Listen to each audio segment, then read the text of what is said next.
Praise the Lord. சில நாட்களுக்கு முன்பாக எங்க சபையில இருக்கிற ஒரு தம்பி ஒரு கேள்வியோட ஆரம்பித்தார். பிரதர், நம்ம எந்த கட்சிக்கு ஓட்டு போட வேண்டும்? கிறிஸ்தவங்க எந்த கட்சிக்கு ஓட்டு போட வேண்டும்? இப்போ சில நாட்களிலே, சில மாதங்களிலே நம்மளுடைய தமிழ்நாட்டில எலெக்ஷன் நடக்கப் போகிறது. இப்போ அந்த எலெக்ஷன்ல கிறிஸ்தவங்க யாருக்கு ஓட்டு போட வேண்டும் அப்படின்னு அவர் கேட்டார். அப்போ அது பலவிதமான கேள்விகளை என்னுடைய சிந்தையில கொண்டு வந்தது. கிறிஸ்தவர்கள் ஓட்டு போடுவதற்கும், மற்றவர்கள் ஓட்டு போடுவதற்கும் ஏதாவது வித்தியாசம் இருக்கா?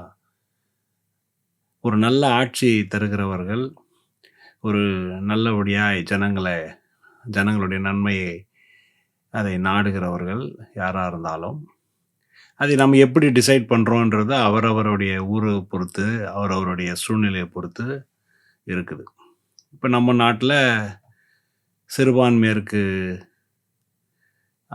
அந்த அளவுக்கு அனுகூலமான சூழ்நிலைகள் காணப்படாத நேரத்தில, அதையும் கிறிஸ்தவர்கள் யோசித்து முடிவு செய்கிறது அது நியாயம்தான்.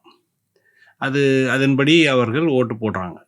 ஆனா, அந்த கேள்வி கிறிஸ்தவர்கள் யாருக்கு ஓட்டு போடணும்? அப்படின்னும் பொழுது என்ன ஆகுதுன்னா, கிறிஸ்தவர்கள் எல்லாம் நம்ம ஒன்று கூடி ஏதோ நாமெல்லாம் ஒரு கட்சியை ஆரம்பித்து, நம்ம யாருக்கு சப்போர்ட் பண்றதுன்ற போல அது கொண்டு போய் விடுகிறது. இப்ப கிறிஸ்தவர்களை ஒன்று கூட்டுகிற வேலையை நம்ம கிறிஸ்தவ தலைவர்கள் செய்ய வேண்டுமா? செய்யக்கூடாதா? அதுதான் இப்ப நம்ம யோசிக்கணும். ஏன்னா, இப்ப இது கேட்ட உடனே எனக்கு என்ன ஞாபகம் வந்ததுன்னா, இப்ப கிறிஸ்மஸ் காலங்களிலே நம்ம பார்த்தோம். ஒரு பெரிய கட்சி, இப்ப நம்ம தமிழ்நாட்டை ஆண்டு கொண்டிருக்கிற கட்சி, அவர்கள் ஒரு பொலிட்டிக்கல் மீட்டிங்க வைக்கிறாங்க. அந்த கிறிஸ்மஸ் ஃபங்ஷன்ஸ கண்டக்ட் பண்ணும் பொழுது அவர்களை இன்வைட் பண்றாங்க. அப்போ நம்முடைய கிறிஸ்தவ தலைவர்கள்ல பெரிய தலைவர்களாய் சொல்லப்படுகிறவர்கள் அந்த முதலமைச்சரோடு, அவர்களுடைய மந்திரிகளோடு, அவர்களுடைய அமைச்சர்களோடு அவங்க உட்கார்ந்திருக்கிறத நம்ம பார்க்க முடியும். அப்படி உட்காரும் பொழுதே ஆட்டோமேட்டிக்கா அது யாருக்கு ஆதரவு என்பது தெரியுது. இப்ப அந்த ஆதரவு கரெக்ட்டா, தப்பான்றத நம்ம இங்க விவாதிக்கல.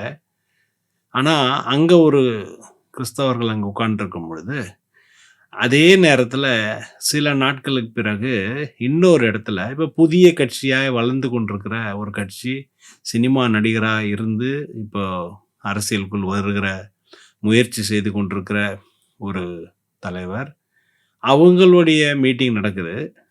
அவங்க ஒரு கிறிஸ்மஸ் ஃபங்ஷன் நடத்துறாங்க. அதுலயும் நம்முடைய சில ஊழியக்காரர்கள் போய் உட்கார்ந்து கொண்டிருக்கிறாங்க. இப்ப அந்த ஸ்டேஜ்ல அவங்க அழைத்து நம்ம போய் உட்காரும் பொழுது, அங்கே ஆட்டோமேட்டிக்கா நம்ம என்ன ஆயிடுறோம்னா, அவங்களுக்கு நம்ம சப்போர்ட் செய்கிறவர்களாய் மாறி விடுகிறோம். அப்போ இதுலேருந்து என்ன தெரியுது அப்படின்னா, இது நம்ம கண்களுக்கு தெரிந்த 2 சம்பவங்களை நான் இங்க உங்களுக்கு முன்பாக வைக்கிறேன்.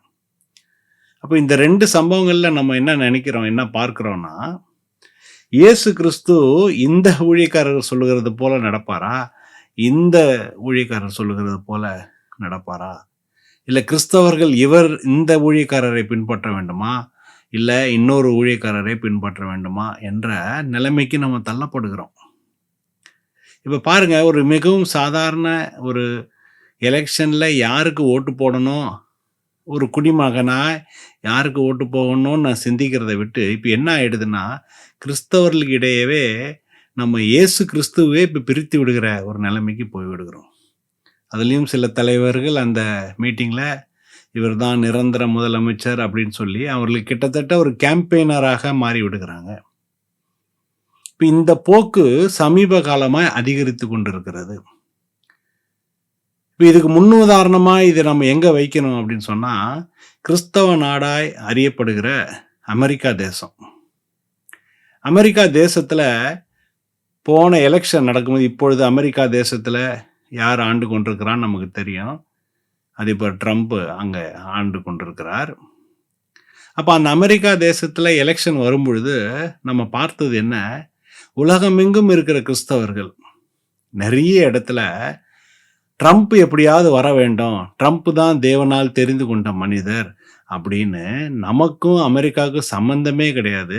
ஆனால் இங்கேருந்து நம்ம தீர்க்க தரிசனம் சொல்லுகிறவர்களாய் மாறினோம். அப்போ அதை நம்பி அநேகர் ட்ரம்ப் வரணும், ட்ரம்ப் வந்தால் கிறிஸ்தவர்களுக்கு நல்லது அப்படின்னு சொல்லி அநேகர் அவருக்காக ஜெபித்து அவர்களுக்காக உபவாச ஜபங்கள் நடத்தினது நமக்கு நல்லா தெரியும்.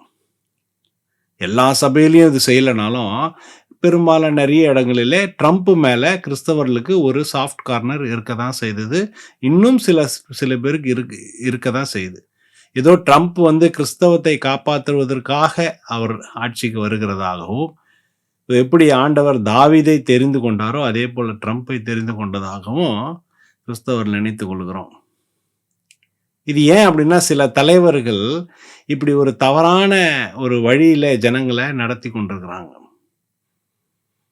அப்போ ட்ரம்ப் இப்போ வந்து அவர் ஆட்சி செய்து கொண்டிருக்கிறார் அப்படின்பதே நம்ம எல்லாருக்கும் தெரியும். இன்னைக்கு காலையில் நியூஸ் பார்த்தோம் அப்படின்னு சொன்னால், ட்ரம்ப் செய்கிற ஏதாவது ஒரு விஷயமாவது கிறிஸ்தவர்களுக்கு அது அனுகூலமாக இருக்கிறதா என்று யோசித்து பாருங்க. ஏன்னா அது ட்ரம்ப்பையுமே நம்ம குறை சொல்ல முடியாது. ஏன்னா நம்மளுடைய புரிதல் தப்பாக இருக்குது.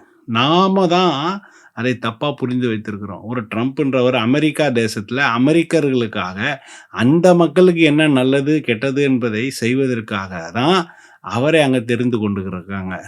அவர் அந்த மக்களுக்கு என்ன நல்லது, அங்கே இருக்கிற சமுதாயத்துக்கு என்ன நல்லது அப்படின்ற பார்த்து தான் அவர் செயல்படுவாரே தவிர, உலகத்தில் இருக்கிற எல்லா கிறிஸ்தவர்களுக்கும் அவர் வந்து ஒரு நன்மையை செய்வார் என்று நம்ம நினைத்து கொள்ளக்கூடாது.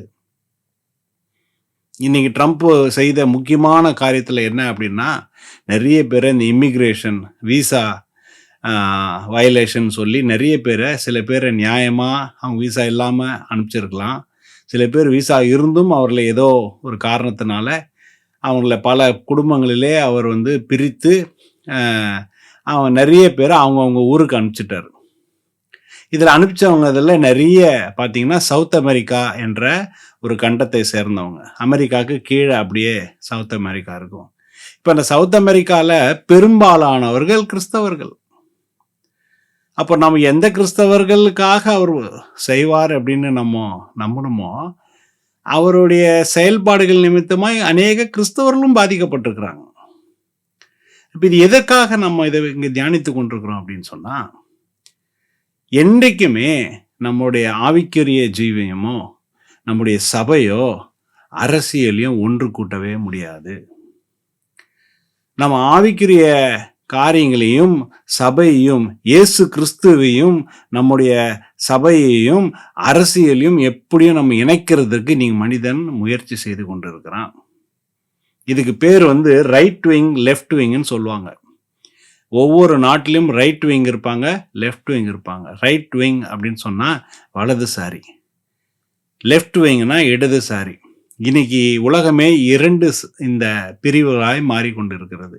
அமெரிக்கா தேசத்திலையும் ட்ரம்ப் என்றவர் வலதுசாரியை சார்ந்தவர். வலதுசாரியுடைய கோட்பாடு என்ன அப்படின்னா, எல்லா நாட்டிலும் எங்கேயுமே அந்த நாட்டில் இருக்கிற பெரும்பான்மை மக்களுக்கு என்ன தேவையோ அதை செய்கிறவர்களாய் அவங்க இருப்பாங்க.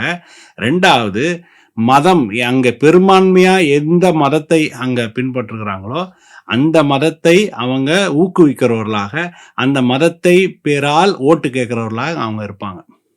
அப்போ அதில் நிறைய காரியங்கள் அந்த மதத்தை காப்பாற்றுகிறத போல நமக்கு காணப்படும்.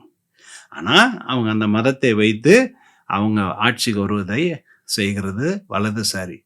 இடதுசாரி பார்த்தீங்க அப்படின்னு சொன்னால் அவங்க கம்ப்ளீட்டாக லிபரல்னு சொல்லுவாங்க. அவங்க வந்து மக்கள் நலன்னு சொல்லுவாங்க. நிறைய லிபரல் காரியங்கள் அவர் இடத்துல இருக்கும். அப்போ அதில் நிறைய பாவத்துக்குரிய காரியங்கள் அதில் இருக்கிறதுனால நிறைய கிறிஸ்தவங்க என்ன பண்ணுறாங்கன்னா, வலதுசாரி தான் நல்லது அப்படின்னு நினைக்க ஆரம்பிச்சிடுறாங்க. ஏன்னா இடதுசாரி சைடு போனீங்க அப்படின்னு சொன்னால் ஓரினை சேர்க்கையாக இருக்கலாம், பலவிதமான பாவ காரியங்களுக்கு அவங்க சப்போர்ட் பண்ணுறவங்களா காணப்படுறதுனால வலதுசாரி ஆண்டவரால் தெரிந்து கொண்டது, அவங்க தான் நல்லது அப்படின்னு நம்ம நினைக்கிறோம். ஆனால் வேதத்தின் அடிப்படையில் நம்ம யோசித்தோம்னா இரண்டுமே தவறு. நம்ம கிறிஸ்தவர்கள் கட்சிகளாய் பிரிவதற்காக, கட்சியாய் யோசிப்பதற்காக ஆண்டவர் நம்மை அழைக்கவில்லை. இயேசு கிறிஸ்து இந்த உலகத்தில் அவர் இருந்த பொழுது, பிலாத்துக்கு முன்பாக அவர் நின்று கொண்டிருக்கும் பொழுது, அப்போ இந்த நேரத்துல அங்க இந்த மாதிரி இருக்கிற டெமோக்ரஸி அப்போ கிடையாது. ஒரு அரசர் அங்க அரசாண்டு கொண்டிருக்கிறார். ரோம ஏகாதிபத்தியத்துக்கு அங்கே அடிபணிந்ததா யூதர்கள் அன்னைக்கு இருந்தாங்க. அப்ப இயேசு கிறிஸ்துவை அந்த பிலாத் என்ற ரோம கவர்னர் அவர் அங்கே அவரிடத்துல கேள்வி கேட்கும் பொழுது, இயேசு கிறிஸ்து ஒரு மிகவும் ஒரு அருமையான ஒரு பதிலை அவருக்கு சொன்னார்.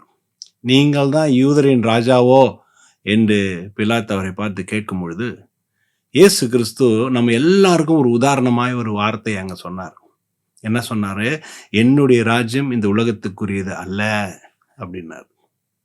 அப்படின்னா என்ன சொல்றாரு? நாங்க தெள்ளன் தெளிவா என்ன சொல்லுகிறாருன்னா, நாம எல்லாம் இயேசுவை பின்பற்றுகிறதும், நம்ம விசுவாசிகளா இருக்கிறதும், நம்முடைய ஆவிக்குரிய வாழ்க்கை எல்லாமே பரலோகத்துக்குரியது. அப்ப நான் அந்த உலகத்துல எப்படிங்க வாழ வேண்டும்? இந்த உலகத்துல நான் எப்படிங்க மற்ற காரியங்களெல்லாம் செய்யணும் அப்படின்னு சொன்னா, மற்ற சராசரி மனிதர்கள் எப்படி இருக்கிறாங்களோ நீங்களும் அப்படியே இருக்கணும். இதுல இயேசுவை கொண்டு வந்து நம்முடைய அரசியலிலே அவரை ஈடுபடுத்துகிறது முற்றிலும் வேதத்துக்கு புறம்பானதாய் காணப்படுகிறது. ஆனா இன்னைக்கு அதுதான் முக்கியமாய் நம்முடைய தேசத்துல, நம்முடைய மாநிலத்துல அதிகமாய் நடந்து கொண்டிருக்கிறது. எலெக்ஷன் வந்துட்டாலே நம்ம என்ன பண்றோம் அப்படின்னா, எலெக்ஷனுக்காக தனியா ஒரு ஜபம், எலெக்ஷனுக்காக உபவாச கூட்டம், 12 மணி நேரம் எலெக்ஷன் ஜபம் அப்படின்னு சொல்லி கிறிஸ்தவத்தை அரசியல் மயமாய் மாற்றி கொண்டிருக்கிறோம். இது மிகவும் ஆபத்தானது, மிகவும் தவறானது. நம்ம எல்லாருக்கும் ஒரு அச்சம் இருக்கலாம், இந்த கட்சி வந்துடக்கூடாது, அந்த கட்சி வந்துடக்கூடாது. ஆனால் ஒவ்வொரு மனிதனும் தனிப்பட்ட முறையில் அது முடிவெடுத்து அவன் ஓட்டு போடணுமே தவிர, இதுக்காக நம்ம எல்லாம் ஒன்று சேர்ந்து ஒரு ஒரு ஜபத்தை பண்ணும் பொழுது எல்லாம் அரசியல் மயமாக்கப்படுகிறோம். எப்படி ட்ரம்ப்புக்காக எல்லாரும் நம்ம ஜெபம் பண்ணோம், இப்போ ட்ரம்ப்பு அமெரிக்காவில் இருக்கிற கிறிஸ்தவர்களுக்கு வேலை செய்வாரா, இந்தியாவில் இருக்கிற கிறிஸ்தவர்களுக்கு வேலை செய்வாரா? இப்போ அமெரிக்காவிலிருந்து நிறைய இந்தியர்களை அவர் திருப்பி அனுப்பிச்சார் இல்லையா? அந்த கூட்டத்தில் எந்த கிறிஸ்தவரும் இல்லைன்னு நம்மளால கிளியராக சொல்ல முடியுமா? அவர் நீங்கள் இந்தியாவில் இருக்கிற கிறிஸ்தவரா, உங்களுக்கு நான் விசா கொடுக்குறேன் அப்படின்னு சொல்லுவாரா? அப்போ கிறிஸ்தவத்துக்கும் அரசியலுக்கும் அது ஒரு மேட்சே கிடையாது. கிறிஸ்தவமும் ஆவிக்குரிய ஜீவனும் இயேசு கிறிஸ்துவும் அவர் வேற உலகத்தை குறித்து பேசி கொண்டிருக்கிறார், வேற ராஜ்யத்தை குறித்து பேசி கொண்டிருக்கிறார். அவருக்கு இந்த உலகத்துல என்ன நடக்கிறது என்பதை குறித்து அவருக்கு அக்கறை இல்லை. இங்க அவர் ராஜ்யத்தை எஸ்டாப்ளிஷ் பண்ணுவதற்காக அவர் வரவில்லை. ஏன்னா அவருடைய வாயிலேயே அவர் சொன்னது, என்னுடைய ராஜ்யம் இந்த உலகத்துக்குரியது அல்ல.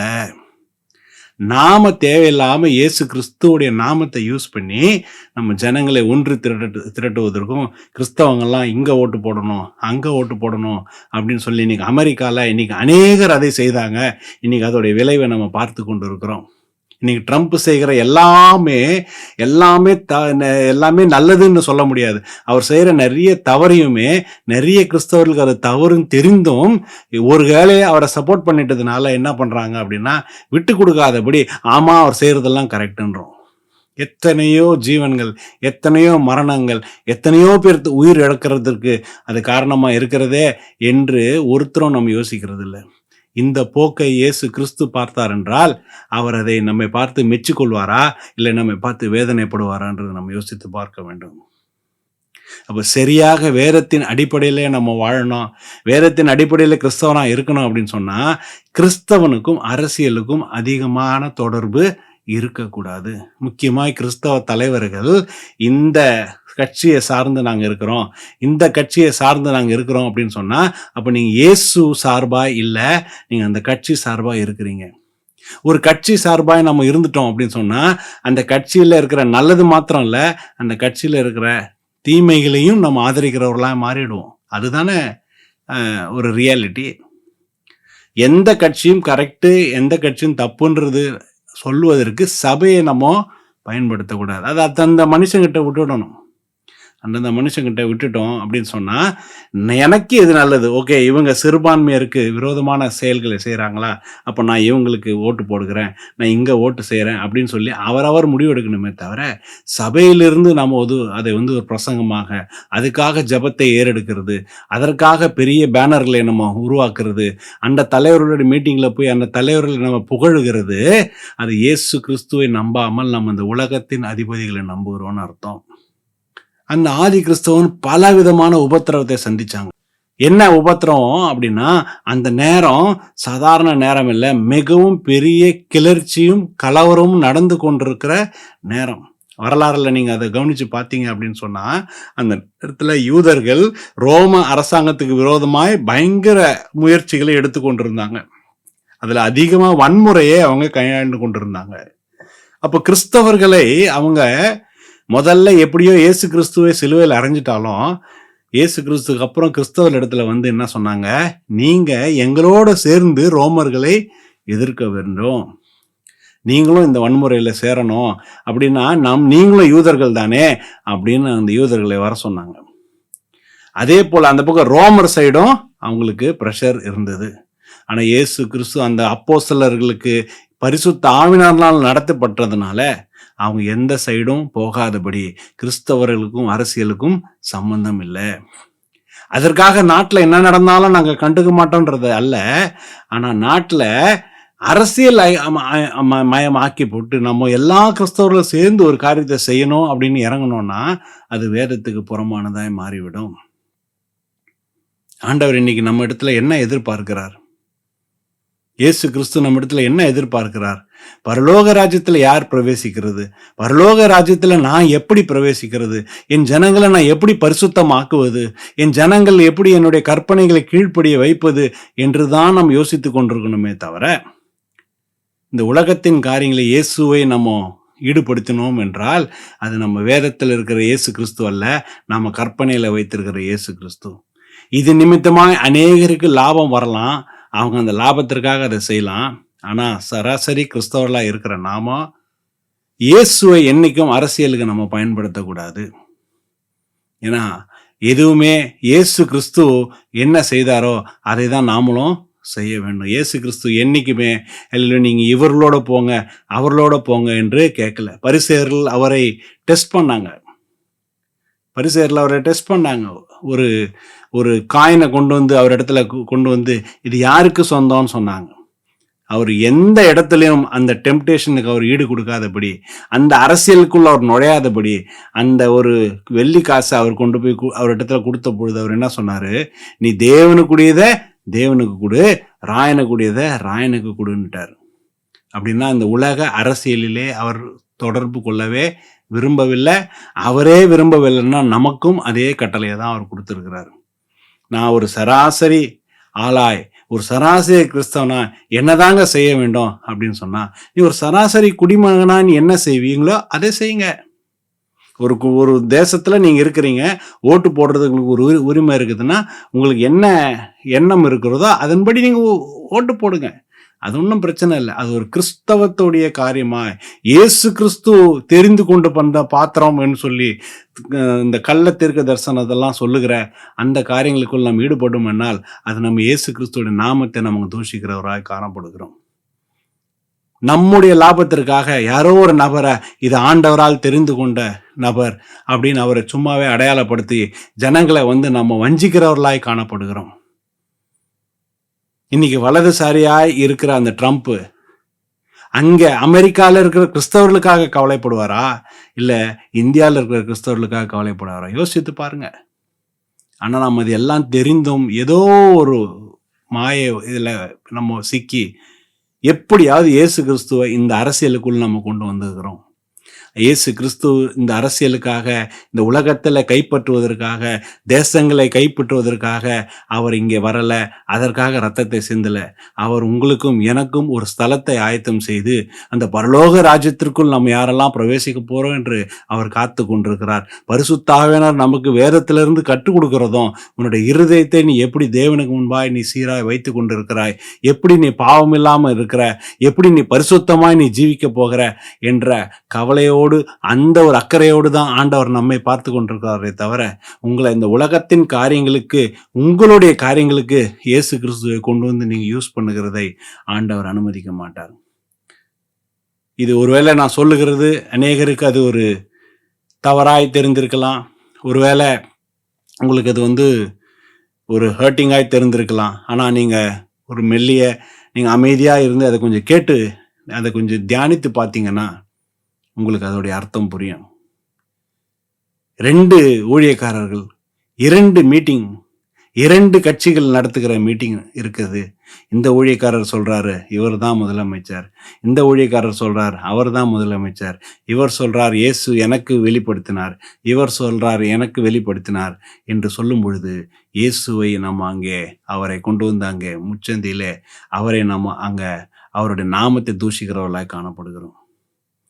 இயேசு பொய் சொல்லுகிறவர் அல்ல. இவர்கிட்ட இப்படியும் இவர்கிட்ட அப்படியும் சொல்லுகிறவர் அல்ல. இயேசு கிறிஸ்து சொல்லாததை இயேசு சொன்னார் என்று அந்த லீடர்ஸ் சொல்லும் பொழுது, அந்த தலைவர் சொல்லும் பொழுது, நாம ஒரு கிறிஸ்தவனாக இருக்கும் பொழுது எப்படி இருக்கணும்னா, நான் விழித்திருக்க கற்றுக்கொள்ள வேண்டும். நான் விழித்திருந்து அதை பார்த்தேன்னு சொன்னால் அதை நான் நிராகரிக்க வேண்டும். அப்படியாப்பட்ட சிந்தனை உங்களுக்கு யாருக்காவது இருந்துச்சு அப்படின்னு சொன்னால் இதையோடு நம்ம அதை விட்டுவிட நம்ம அழைக்கப்பட்டிருக்கிறோம். வேதத்தின் அடிப்படையில் நீங்கள் பார்த்தீங்கன்னா ஒவ்வொரு கிறிஸ்தவனுக்கும் ஒவ்வொரு விசுவாசிக்கும் இருக்கிற முக்கியமான நோக்கம், முக்கியமான காரியம் என்னவா இருக்கணும் அப்படின்னா, தேவனோடு நான் எப்படி சஞ்சரிக்கணும், தேவனோடு நான் எப்படி நெருங்கணும், எப்படி இன்னும் நான் பரிசுத்தமாகணுமேன்றதை நினைக்கணுமே தவிர, நம்ம உலகத்தில் எவ்வளவுதான் முக்கியமாய் அது காணப்பட்டாலும், எவ்வளவுதான் காரியங்கள் நமக்கு அந்த அரசியல் முக்கியமாய் காணப்பட்டாலும் இயேசுவை அந்த அரசியலில் கொண்டு வந்து நம்ம சேர்க்கவே கூடாது. அப்ப அந்த லீடர்ஸ் நம்மை பார்த்து கூப்பிடும் பொழுது அங்க போக மாட்டேன்னு சொல்லுகிற இடத்துக்கு நமக்கு அந்த அதிகாரம் இல்லை என்றாலும், அங்க போய் நம்ம ஒரு ஜெனரலா ஜெபம் பண்ணிட்டு வரலாமே தவிர, அங்க நம்ம ஒரு சார்பு எடுத்துக்கொள்ளுகிறவர்களாய் மாறி விடுகிறோம்.